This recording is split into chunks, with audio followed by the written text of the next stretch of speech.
மகாவுடைய கதாபாத்திரம் ஆரம்பத்துலலாம் வந்து பார்த்திங்க அப்படின்னா வந்து ரொம்ப டிமிடாக இருக்குன்னு சொல்லுவாங்க. அதாவது ரொம்ப பயந்த மாதிரி ஒரு மாதிரி எப்படி பேசுறதுன்னு தெரியாமல் இருப்பாங்க.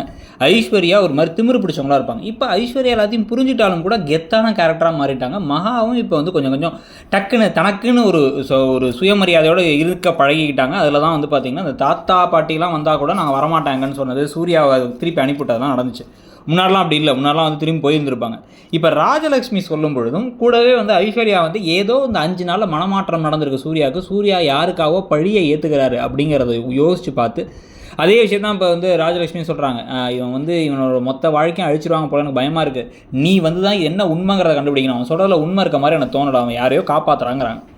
ஸோ அப்போ அதனால் வந்து சூர்யாவு மேலே இருக்க இந்த கலங்கத்தை தீக்கிறதுக்காகவும், சூர்யா யாரை காப்பாற்றுறதுக்காக தான் மேலே அபாண்டமான ஒரு பழியை போட்டிருக்காருங்கிறத கண்டுபிடிக்கிறதுக்காகவும் வீட்டுக்கு கிளம்பி போய் அங்கே ஒவ்வொரு விஷயத்தான் துப்பு துறைக்கி என்னவாக இருக்கும் அப்படின்னு அந்த டிஎன்ஏ டெஸ்ட்டே வேணான்னா, அப்போ இங்கே இருக்க யாருமே பயந்த மாதிரி தெரில, அவங்கெல்லாம் வந்து ஈஸியாக வந்து இவர் மேலே பழியை போட்டு போயிடுறாங்க. அப்படின்னா வேறு ஏதோ தப்பு நடந்திருக்கு, இவருக்கு மட்டும் ஒரு உண்மை தெரிஞ்சிருக்கு. அப்போ அந்த பொண்ணோட அம்மா மூலமாகவோ இல்லை இந்த டாக்டர் மூலமாகவோ ஒரு உண்மை தெரிஞ்சு அதனால தான் ஒரு டிஎன்ஏ டெஸ்ட் வேணான்னு சொல்லியிருக்கணும். இல்லை அப்படின்னா இவரே வந்து யாருக்கும் தெரியாமல் எல்லாருடைய டிஎன்ஏவும் எடுத்து இந்த முடி அது மாதிரி ஏதாச்சும் எடுத்து கொடுத்து அதை வச்சு டெஸ்ட் எடுத்து யாரோட குழந்தைன்னு கண்டுபிடிச்சதுக்கப்புறமா பழியை ஏற்றுக்கணுங்கிறத தெரிஞ்சுக்கிட்டு அந்த டெஸ்ட் ரிப்போர்ட்டை கண்டுபிடிக்கிறதோ இல்லை ஒவ்வொரு விஷயத்தையாக வந்து தேடி பார்த்து கடைசியில் வந்து ஒரு க்ளூஸ் எல்லாம் வச்சு இவர் யார்கிட்ட பேசினாருங்கிறத இவங்களும் பேசி கடைசியாக அது சூர்யாவுடைய அப்பாவோ சித்தப்பாவோ ராகவனோ ரகுவரனோ 2 பேர்த்த ஒருத்தங்களுக்கு பிறந்த குழந்தை ராஜலக்ஷ்மிக்கோ காயத்ரிக்கோ தான் பெரிய ஆப்பா முடிய போகிற மாதிரி அந்த கதையை மாற்றி விட்டு சூப்பராக வந்து எல்லார் முன்னாடியும் போட்டு உடச்சி சூர்யா மேலே இருக்க கலங்கத்தை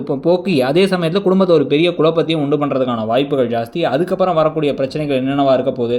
இதை ஏன் சொன்னேன்னு சூர்யா கோவப்பட்டாலும் அதுதான் சரியான விஷயம். யார் தப்புனாங்களோ அவங்க தான் தண்ணி குடிக்கணும், நீங்கள் எதுக்கு தண்ணி குடிக்கணும் அனாவசியமாக அப்படின்னு சொல்ல போகிறாங்களா. ப்ளஸ் வந்து அதுக்கப்புறம் ஒருவேளை அது வந்து ராகவனாக இருந்தால் ராஜலக்ஷ்மி இடிஞ்சு போய் உட்காந்துருவாங்க, ரகுவரனாக இருந்தால் காயத்ரி ஏற்கனவே வில்லியாக மாறினதுக்கு அவங்களுக்கு இடி விழுந்தால் நமக்கு சந்தோஷமாக தான் இருக்கும். யாராக இருக்கும்னு நினைக்கிறீங்க அந்த குழந்தையுடைய அப்பா? கதை போகிற போக்கை பற்றி நீங்கள் என்ன நினைக்கிறீங்கிறத சொல்லுங்கள். தேங்க்யூ.